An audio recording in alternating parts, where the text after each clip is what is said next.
Bonsoir à tous et bienvenue dans cette nouvelle vidéo. On va évoquer l'actualité du Paris Saint-Germain, l'actualité mercato. Il y a beaucoup de choses à dire ce soir. On commence avec le Paris Saint-Germain qui est persuadé que Layvin Kurzawa va quitter le club d'ici la fin du mercato malgré le calme autour de ce dossier.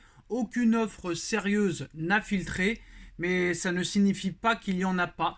Donc possibilité de voir Layvin Kurzawa quitter le Paris Saint-Germain. Cherendure est sur le point de rejoindre le championnat portugais et Braga en prêt. Accord très proche avec le Paris Saint-Germain, c'est presque bouclé. La visite médicale est prévue dans les prochains jours. Cherendure n'a jamais vraiment eu sa chance au Paris Saint-Germain. Pourquoi? Y a-t-il une raison? Apparemment, Luis Enrique est plus impressionné par Ethan Mbappé à l'entraînement plutôt que Cherendure. Voilà. Très clairement, c'est la vraie information de cette soirée.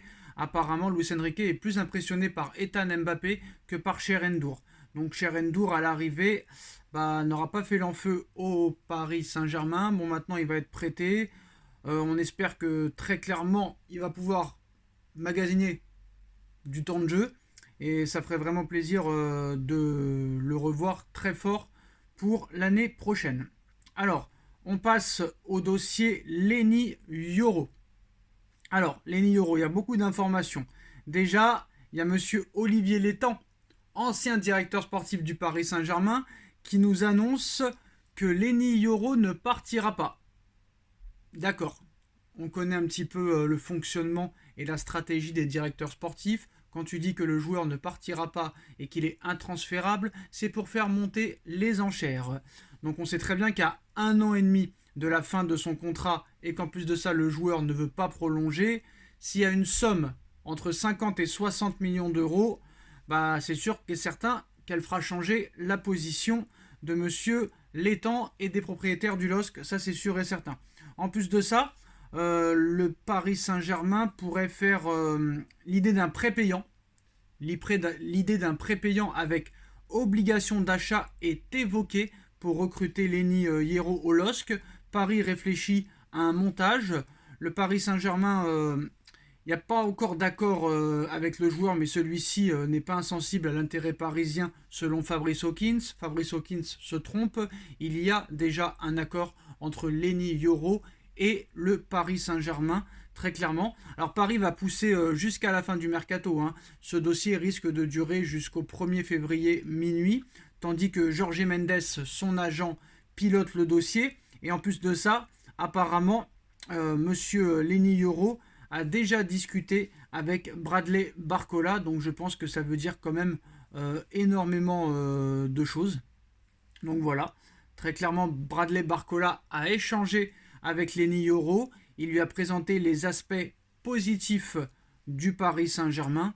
Donc très clairement, ce deal devrait se faire. Et en plus de ça, il n'y aura pas de problème financier entre le Paris Saint-Germain et le LOSC. Le Paris Saint-Germain est prêt à payer entre 50 et 60 millions d'euros. Et le LOSC, à 1 an et demi de la fin du contrat du joueur, ne peut pas refuser une telle somme d'argent. Alors, pour revenir un petit peu au milieu de terrain, et le départ de Cherendure, Luis Enrique est plus convaincu par Ethan Mbappé que par Cherendure lors des entraînements du Paris Saint-Germain, ce qui peut expliquer son prêt à Braga. Moi, je pense que c'est pas véritablement la vraie excuse. Je pense pas que c'est la vérité. Moi, je pense que très clairement, on a demandé à Luis Enrique de faire croire que Ethan Mbappé serait peut-être indispensable dans les 22 du Paris Saint-Germain dans le groupe pour espérer le prolonger et que Kylian Mbappé reste et prolonge au Paris Saint-Germain. Et en plus de ça, on vient d'apprendre, c'est l'information principale de la vidéo, c'est l'information principale de cette soirée, que le Paris Saint-Germain a accepté de laisser Mbappé participer aux Jeux Olympiques 2024 cet été à Paris. Donc voilà.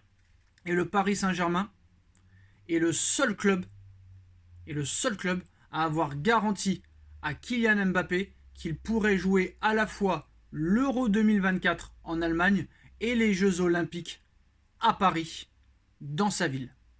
Disputer les JO 2024 est un facteur déterminant, décisif pour Kylian Mbappé. Il y tient vraiment, il l'a dit lui-même sur France 2 la semaine dernière. Alors, je sais ce que vous allez dire. Mbappé, c'est le patron. Il fait du Paris Saint-Germain ce qu'il veut. Il lui mange dans la main. Mais voilà. Paris joue avec ses arguments. Et on sait très bien que le Real Madrid ne le laissera pas faire les Jeux Olympiques. Ça, c'est sûr et certain. Clair, net et précis. Donc voilà, là, je pense que c'est encore un argument de plus. Là, honnêtement, on a l'aspect financier où le Paris Saint-Germain n'a pas de concurrence. On a les Jeux Olympiques à Paris, donc c'est notre ville. 100% de droit d'image. Possibilité de marquer l'histoire avec ton club, de gagner sa première Ligue des Champions de l'histoire du club avec son club de sa ville, marquer l'histoire de la Ligue 1, gagner le Ballon d'Or à Paris, être un petit peu le patron du club, même si pour moi c'est pas une bonne chose qu'un joueur soit le patron du club, mais malheureusement on n'est pas les patrons du Paris Saint-Germain, mais c'est comme ça. Mbappé le rend bien sur le terrain. Là, tous les feux sont au vert pour une prolongation de contrat. Maintenant, je pense que très clairement, si le Paris Saint-Germain se qualifie pour les quarts de finale de Ligue des Champions, en y montrant la manière en plus de ça, et si très clairement on envoie le message qu'on peut être proche de la gagner cette année et d'être sûr de la gagner l'année prochaine dans 2 ans, c'est sûr et certain que Mbappé prolongera au Paris Saint-Germain entre le mois de mars et le mois d'avril. Et là, le fait est que le Paris Saint-Germain l'autorise à faire les Jeux Olympiques, et bien là, très clairement, c'est encore un argument de poids. Le PSG a de plus en plus d'arguments, alors que le Real n'en a pas réellement. Très clairement. Donc, voilà les dernières infos. En tout cas, il y a beaucoup d'informations ce soir. Alors, Olivier Létang affirme maintenant publiquement que Lenny Yoro ne partira pas cet hiver. Il nous dit qu'il ne partira pas en janvier, donc il n'y a aucune négociation, aucune discussion, contrairement à ce que certains laissent entendre, dit-il aux Parisiens. Mais bien sûr, la langue de bois, évidemment. Hein, la langue de bois, donc ça vient d'être déclaré par le Parisien. Bah, on ne peut pas y croire. Très clairement, on ne peut pas y croire. Voilà. De toute façon, ça se fera. Que ce soit cet hiver ou cet été. Peut-être qu'Olivier Létang et le LOSC veulent essayer de prolonger Lenny Yoro à leur risque et péril. Après, avoir Lenny Yoro gratuit en 2025 à 20 ans, ce serait quand même exceptionnel. Mais bon, il n'y a pas de fumée sans feu. Déjà, Olivier Létang n'est pas le patron du LOSC, c'est seulement le directeur sportif. Donc c'est le propriétaire qui décidera et non monsieur Olivier Létang. Si Paris propose 60 millions d'euros, Lille ne pourra pas refuser à 1 an et demi de la fin de son contrat. Donc c'est de la langue de bois, on est le 23 janvier, la fin du mercato est le 1er février, il reste 8 jours. Et il a le temps de s'en passer en 8 jours.